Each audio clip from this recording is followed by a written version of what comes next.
In his book Art of War, Sun Tzu has a lot of wise words for people getting into war, with some great ones like, if you know the enemy and know yourself, you need not fear the result of 100 battles, and the supreme art of war is to subdue the enemy without fighting. But arguably one of the trickiest to pull off is the idea that you must appear weak when you are strong, and strong when you are weak. And the Zero was very good at both. It's time to get into some wizard wars, because today we're going to take a closer look at the most famous of Japan's flying fireballs that was so often defeated by America's 50 cal gunslingers, the A6M Reisen, or Zero fighter, allied call sign Zeke. This min-max dex build of an aircraft is the most renowned airplane flown by the Japanese, mostly for its ability to burst into flames if an American aircraft so much as looked at it sideways. But this flying Fahrenheit 451 also had a few points in illusion magic, because its appearances would often be deceiving. This nimble dogfighter also had a habit of weaving its way through popular perceptions, repeatedly leading its enemies to believe it was more or less capable than it actually was, even when its true power, or lack thereof, was standing right before their eyes.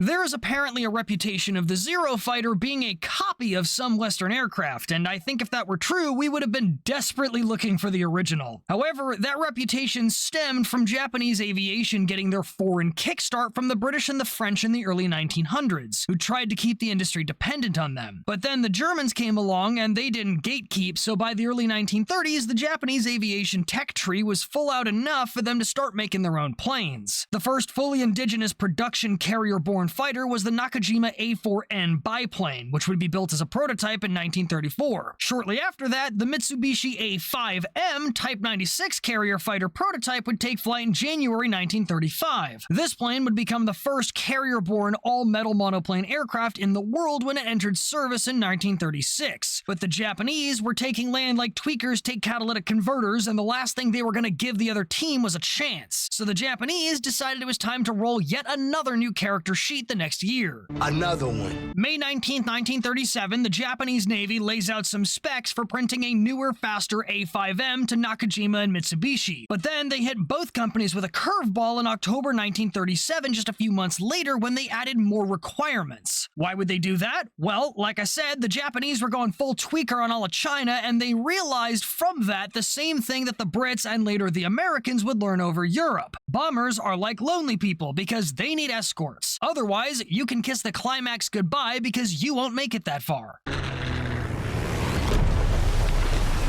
And the A5M couldn't keep up with their bombers, so the Navy rehashed their specs from just a better dogfighter to a carrier-based escort fighter which could both outturn an interceptor and also become the interceptor in return. Which is already not a good start because the qualities required for each of those three classes are completely contradictory. Escort fighters need long range and good agility, but they're usually slow and hit like a sock'em bopper. Interceptors need high speed, a good climb rate, and some serious bullet-to-air ratio inversion, which usually means turning like a sack of wet bricks. And carrier planes need to be light and fly slow enough to land on a boat, which usually in turn means less gas and less guns. It's a giant circle-jerk fuster-cluck of engineering requirements that most people would bounce from on sight. But the requirements themselves also outlined what looked like a physical impossibility. They wanted a top speed of 270 Shibari units or 310 miles an hour at roughly 13,000 feet or 4,000 knot feet, and to be able to climb to 10,000 feet or 3,000 knot feet in less than 3.5 minutes. So decent speed for the mid-1930s, that makes sense. A little crazy when you start looking at the climb rate, but then you get to the range requirement and you start looking for common sense's jaw on the floor. I was wondering what I did with that. The Japanese Navy wanted this aircraft to have a total flight time or endurance of 1.5 to 2 hours at normal power, or 6 to 8 hours with a drop tank and economic power. After doing the math, that converts to a max range of roughly 1,200 miles or 1,870 knot miles at normal power, and almost 2,000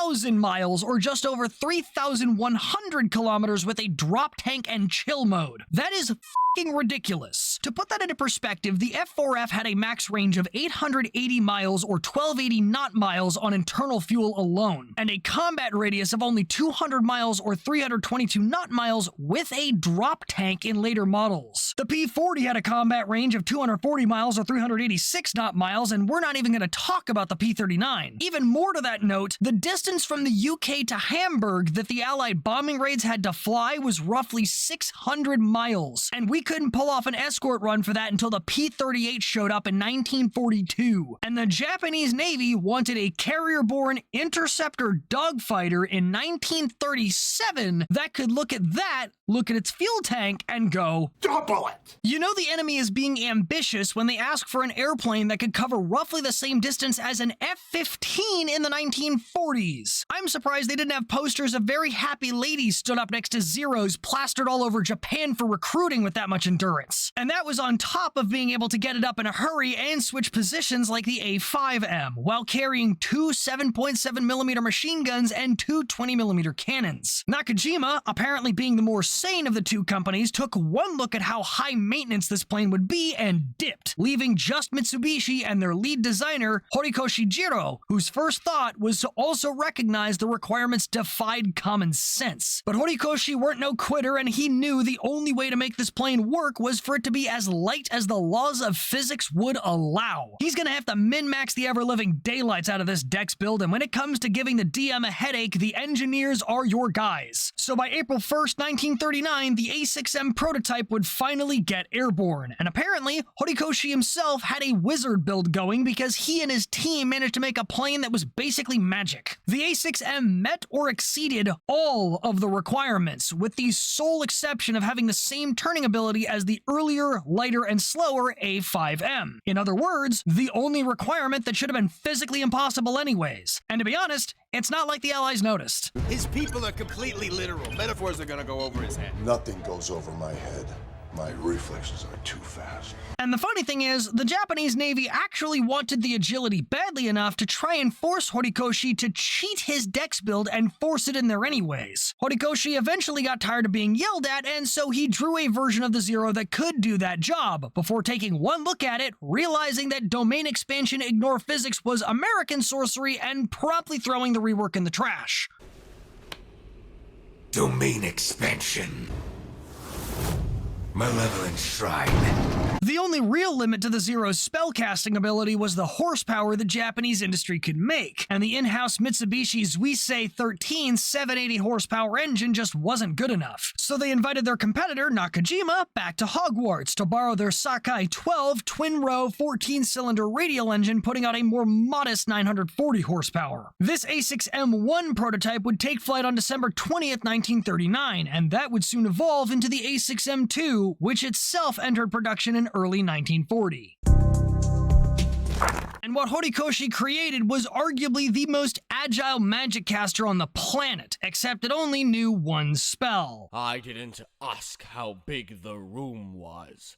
I said I cast Fireball! However, the prerequisite to casting that spell was also being a master of Flash Step, because the A6M Zero could damn near teleport behind its enemies. It wasn't light speed fast, its top speed was only 332 miles or 534 knot miles an hour at 15,000 feet or 4,600 knot feet. It was just light, like featherweight divided by infinity light, and that meant it could turn faster than you can like, comment, and subscribe. The A6M2 had a maximum takeoff weight equal to some American single-engine fighters' empty weight, clocking in fully loaded at just under 6,200 pounds or 2,800 knot-pounds. This light weight was reflected in the structure in places like the skin, which was only 1.5 millimeters thick at its thickest point and so delicate you could damage it just by stepping on the wrong spot to get in the plane, requiring dedicated pop-out footholds. However, the Zero was not a fragile aircraft. Most American planes had the same rough skin thickness, hence why you saw footholds or black step strips on the fuselage side or wingtops. And the Japanese were also the first country to invent an improved super duralumin alloy using aluminum, zinc, magnesium, and a bit of chromium, which was, rather unoriginally, nicknamed extra super duralumin. Then he must be a super duper Saiyan. If he's a super duper Saiyan, then I shall find a way to become a super D duper Saiyan.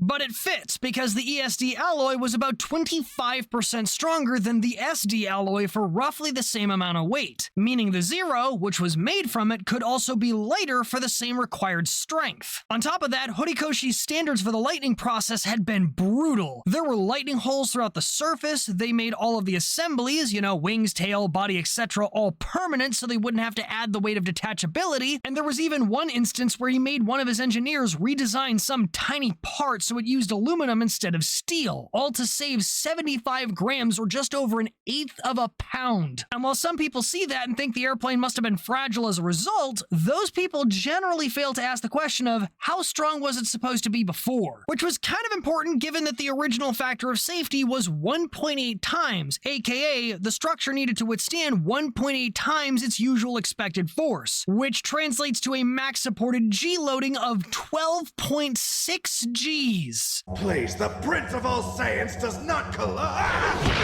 I get that there's no kill quite like overkill, but that is stupid overkill. Putting a limit of 12.6 Gs on an airplane is like trying to build a brick wall to survive being shot by a tank. Most American planes weren't rated anywhere near that if they weren't dive bombers, so Horikoshi was pretty on point for thinking that was unnecessary. And yet, despite being an aircraft so lightweight it could get drunk on fumes, the Zero was still capable of a max of 7 Gs safely and 8.5 before something broke, or -3 Gs safely and -5 before something fell off. So the lightning process wasn't a nerf, it was a buff disguised as a nerf, and probably one of the most beneficial cases of it's not a bug, it's a feature in aviation history. I will admit, I was fully cognizant and aware of what I was doing. And we haven't even gotten to the aerobatic performance that this thing could handle. We're talking climbing to 20,000 feet or 6,000 knot feet in 7.5 minutes, a 75-mile-an-hour takeoff speed that'll get it airborne while still going slower than most American highway traffic, and a maximum range of 1,930 miles with a drop tank and 137 gallons or 518 knot gallons of internal gas, which is almost exactly the range they asked for in the first place. How the blood-soaked Protestant hell did you do that? You, that's how. But the reality-busting featherweight was also a weakness. This plane feels like the all-or-nothing concept in plane form, except that concept is about armor.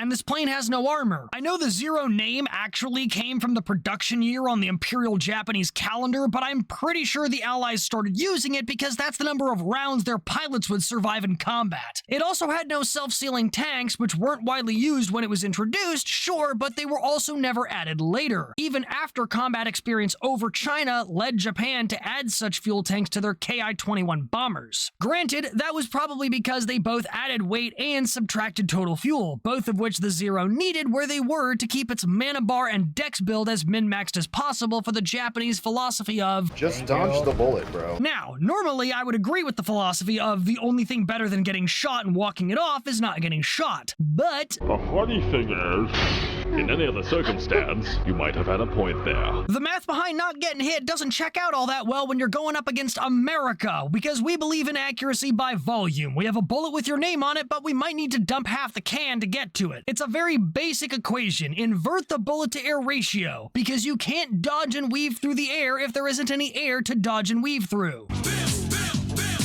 So the only real reasons the Zero tended to get shredded in a Wizard War was the lack of self-sealing fuel tanks, the lack of mage armor around the important bits like the engine and the cockpit, and the fact that it didn't have the magical M2 Brownings. Browning shell casting, if you will. Because let's be honest here, Medusa might be only good at making you dead, but with enough of her on board, you will make anyone disappear. It's a machine gun! Machine gun!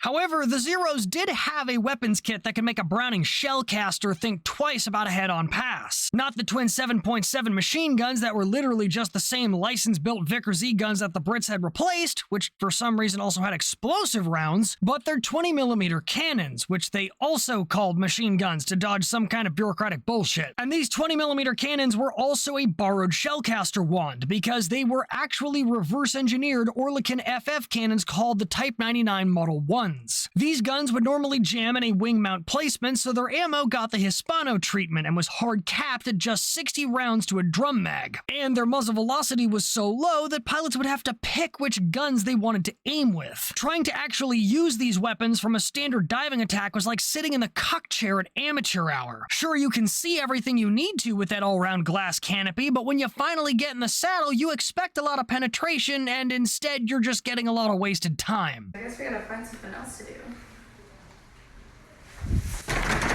Both because of the ballistics and the fact the ailerons were like a stick shift. They were full manual control, so the faster you flew, the more air you were physically fighting to move the plane, and thus diving attacks, which were actually the Japanese standard tactic, were a complete shit show. Starting as low as 180 miles or 289 knot miles an hour, the controls would start to stiffen up, and by the time you reached 300 miles or 483 knot miles an hour, you would have to use both hands just to work the shaft slowly. Not to mention coordination was basically impossible because the radios were completely unreliable, and during Guadalcanal they would actually tear them out altogether because the literal sun and Earth's magnetic field joined forces to spit roast all high-frequency radios in that region with more static than any other place or time in the war.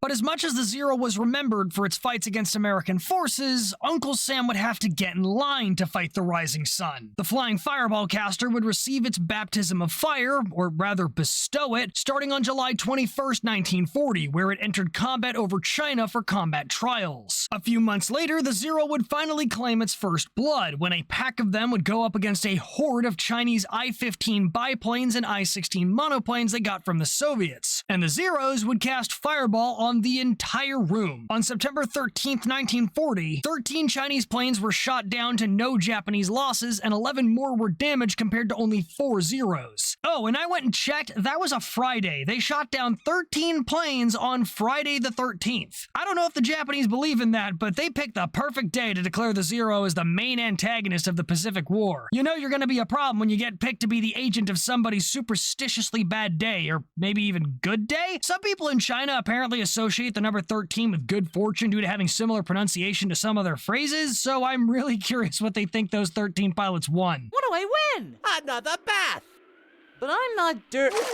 Ironically, though, these first encounters, which were passed on to the US via intel channels, led the Chinese, their Soviet voluntold, and the US to believe at first that the Zero couldn't dogfight, both because of the length of its fuselage, since most of their fighters were very short and stubby, and because the Japanese Navy had a boom and zoom fighter doctrine. The Zero could dogfight, but again, the only thing better than getting shot and walking it off is not getting shot. So rather than get into a dogfight with similarly nimble opponents over China, the Japanese would start setting aside some spell slots for illusion magic. Appear weak when you are strong. What the Zeros would do is come down from above with an aerial pile driver, pull out, and use their absolutely ballistic climb rate to go right back up. Then hang 10 while their daily bread either tries to climb after them and stalls, or just watches helplessly from below as their impending doom returns for round 2. Time to eat my dust! This was the starting point for that particular tactic, which the US would eventually come face to face with, and to the Japanese's credit, it took until August 1943, nearly 3 straight years of combat, for an aircraft to be able to actually follow it through that move. Within just another month or two, the Zero had already joined the Hundreds Kill Club and lost only 2 planes to a friendly fire incident, and within its first 6 months, it would rack up a 12-to-1 KD ratio, and the Japanese did this despite only having 328 Zeros in service by the time America got involved. A handful of Zeros were sent to attack Pearl Harbor, as evidenced by a wreck that US forces recovered, but given that American aircraft wouldn't get to punch them in the face until 1942 at Midway and Coral Sea, including the Flying Tigers, I'm gonna go out on a limb and say that any Zeros shot down at Pearl Harbor were done in by AA fire. Most of its swinging and dancing happened over China during America's early involvement, while the older A6Ms would handle the shell casting until the Japanese started pushing further into the South Pacific, because then America finally came around with spells of their own. Want to see a magic trick? Good. Abracadabra!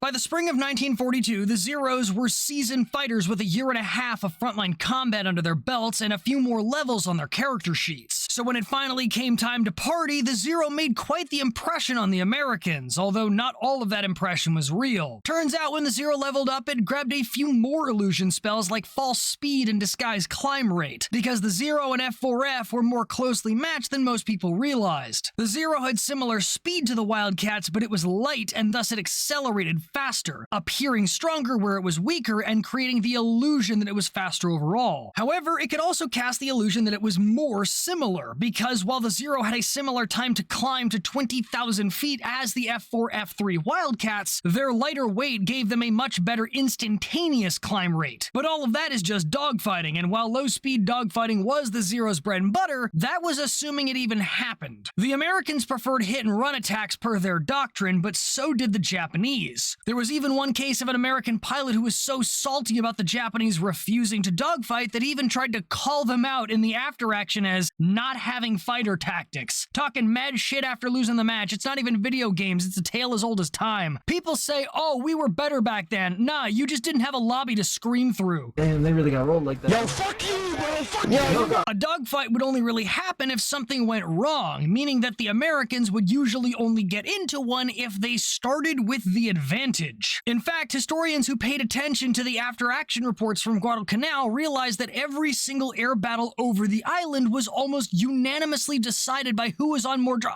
flying higher at the start of the fight. However, like I said in the Wildcat video, even a diving hit-and-run attack didn't guarantee the Wildcat's safety in an engagement with the Zero. The Zero could keep up with the dive for a short period before pulling away to avoid locking up, and the American pilots wouldn't always dive as steeply as they thought, which meant the Zero wasn't picking up speed as fast and could shoot for longer. However, the Japanese also had to be careful with the same move, because if they pulled up out of their dive too soon, they would give the Americans a very short window in which they could turn around and smoke them. Gotcha, bitch! That said though, fire and smoke didn't always guarantee a kill. The Sakai engine would actually leave a smoke trail behind when the pilot engaged the engine boost, which could have led to overclaiming of kills against the Zero. An example of that would be if an American got behind the Zero, shot at it, and then the pilot went, oh shit, and slammed the throttle all the way open to get out of there. If the American never saw that Zero again, then all he knows is he shot at it, it smoked, and it disappeared. Sounds like a kill, but it's not. So overclaiming of kills against the Zero was fairly common, but it wasn't just the Americans that would do it. When the Zero scored its first 13 kills, the Japanese pilots flying them actually claimed to have eaten 27 boxes of Chinese takeout that day. Yes, you did. No, I didn't. Yes, you did. No, I didn't. Yes, you did. And don't you say you didn't.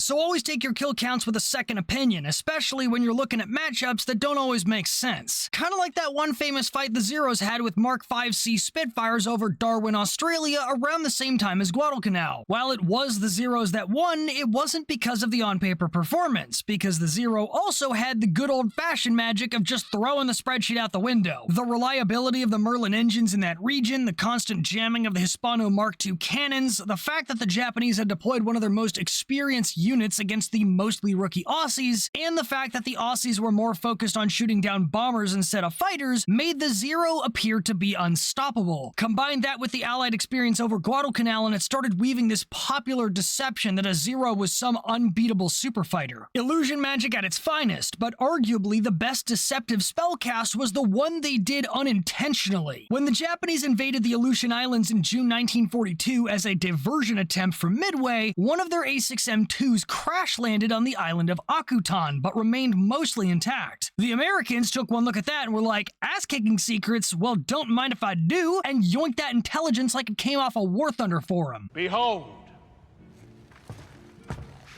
my stuff. The US rebuilt this Akutan Zero, began running material analysis of the ESD, which is how we got US 7075 alloy by the way, and started flight testing it to see how they could give their Browning shell casting a higher hit rate. However, because the Americans didn't have access to Japanese manuals, they rebuilt it wrong. Status.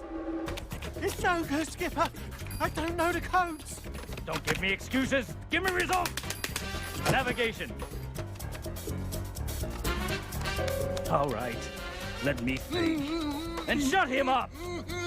Aside from the high-speed roll weakness, the Americans thought the Zero's engine would cut out in a dive because of its float carburetor, just like the Merlin. But the Japanese had built their float carburetors with a secondary valve which automatically swapped over in negative G maneuvers and kept the engine on. They also weren't able to get a full sense of its teleportation magic because of the engine damage. But even so, the climb rate alone was astounding, pulling 2,300 feet per minute or 11.5 meters per second at as low a speed as 80 to 85 miles or 129 to 139 knot miles an hour. And yet the deceptions didn't end there, because even the roll weakness was an illusion. Not because it wasn't accurate to the A6M2, but because it was inaccurate to its successor. I would cover the variants in depth, but the Japanese Navy designation system has 3 different ways to represent different scales of modifications, and since I don't feel like vomiting the most confusing alphabet soup on the planet, I'm just gonna keep this short and sweet with major versions. The A6M2 also had a float plane variant call signed Pete, but that one's about as useful as a cassette tape to Spotify, and by June 1941 they had built the first A6M3. The first batch clipped the wingtips, but the rest kept the old ones and shortened the ailerons, which patched the roll rate issue. It also got the bigger and more powerful 1130 horsepower Sakai 21 engine. But instead of making the plane longer to fit it like most nations, the Japanese seemed content to settle for average at best. Mitsubishi instead kept the front where it was and pushed the back of the engine further into the plane, reducing the fuel capacity by 8 gallons or 30 liters. Which doesn't seem like a lot, but in this case, size does matter, because when you combine that lowered gas total with the new engine's higher fuel consumption, the max range dropped by 500 miles, or 800 knot miles. I'm gonna say that again, but slower. The Japanese Navy skipped the self-sealing fuel tanks because it would sacrifice range, and then added a new engine and reduced the fuel capacity, which sacrificed range, after the designer fought tooth and nail to not sacrifice range. They're batting 1,000, but the reason they did it was because the Zero min-maxed not 1, but 2 stats: weight and aerodynamics. Japan's engine industry had a very dysfunctional time getting their horsepower numbers up, and so the Zero had to be as aerodynamically efficient as possible to handle what they had, and that was reliant on the aircraft's profile. You could basically look at the Zero the same way Hollywood looks at a runway model. Its curves have to stay as close to where they started as possible. So keeping the outline of the plane the same meant making the internals smaller, which cost them 500 miles in range. But it was still a performance improvement, at least if you asked anyone but the pilots, and so the A6M3 would be the primary Zero variant until August 1943. Then they skipped over the A6M4, which was supposed to have even more power with a turbocharger, and went straight to the A6M5. This version entered service the same month the Hellcat had its combat debut, and it was roughly comparable to it in the same way the M2 was to the Wildcat. And remember how I said one of the only things wrong was that it didn't have Browning 50 cals? Yeah, I wasn't just kidding around. The Japanese knew it too, because their 13.2mm machine guns were actually just M2 Brownings rechambered for 13.2mm Hotchkiss. Medusa's good at her job, what can we say? I'm the best there is at what I do, but what I do best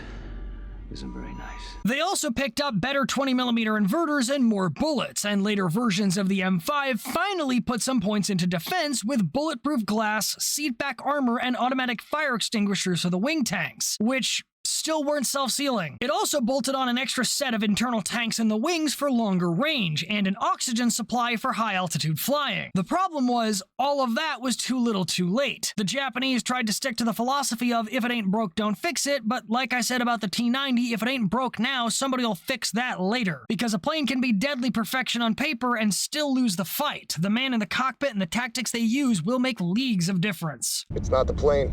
It's the pilot. And by the time the Japanese had adjusted enough to throw together those upgrades and yeet the planes out the factory door, it was already 1944.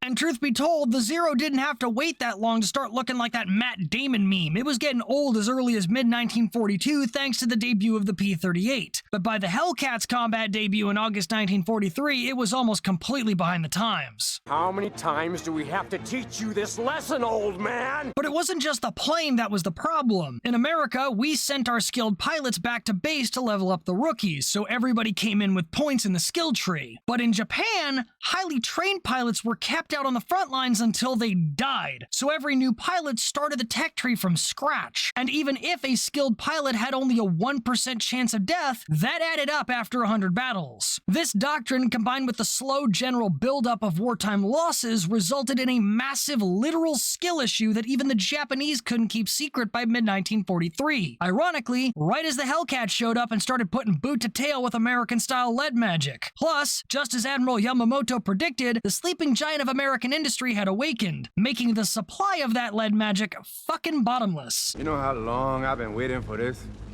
Woo, I'm about to make a name for myself here. This constantly left the Japanese more and more outnumbered, and the AA strategy employed by the gangster battleship sniper himself, Admiral Willis Lee, also floored the Japanese with a shrapnel-to-air ratio inversion, courtesy of the proximity fuse and all the AA guns. And between the general lack of pilot protection and any noticeable amount of pilot recovery, every Zero downed meant a pilot went with it. Making a successor never worked out either, because the Navy was constantly breathing down Mitsubishi's necks to give the Zero more guns and more gas and more everything except engine power the entire time it was alive, all while also forcing them to make anything to replace their land-based units. There were plans for A6M 6s and A6M 8s, both of which would have had more engine power, but neither of which happened. And ultimately, the only model past the M5 was the A6M 7, which was strengthened to carry big bombs underneath and was probably just used as a kamikaze. You know, that time Japan finally realized they were losing the war and decided to throw a tantrum by tossing new pilots into planes full of bombs and pointing them at the nearest ship. No,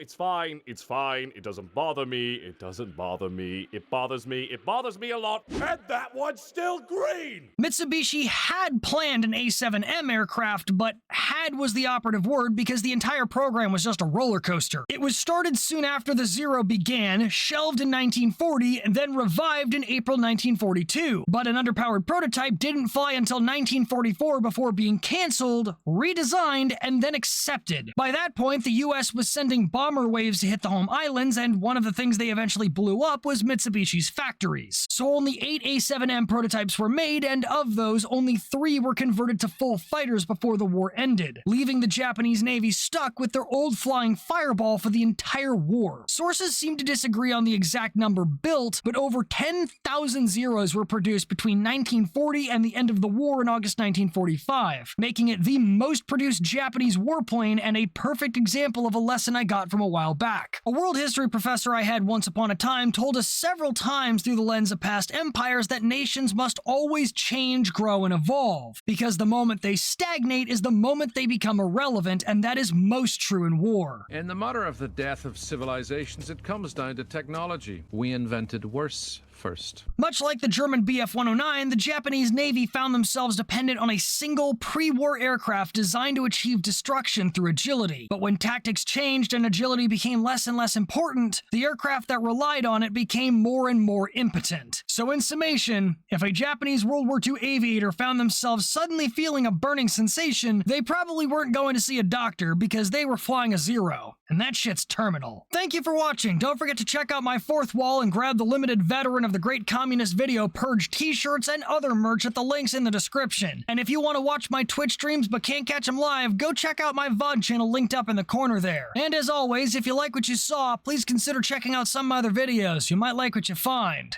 Until next time, dismissed.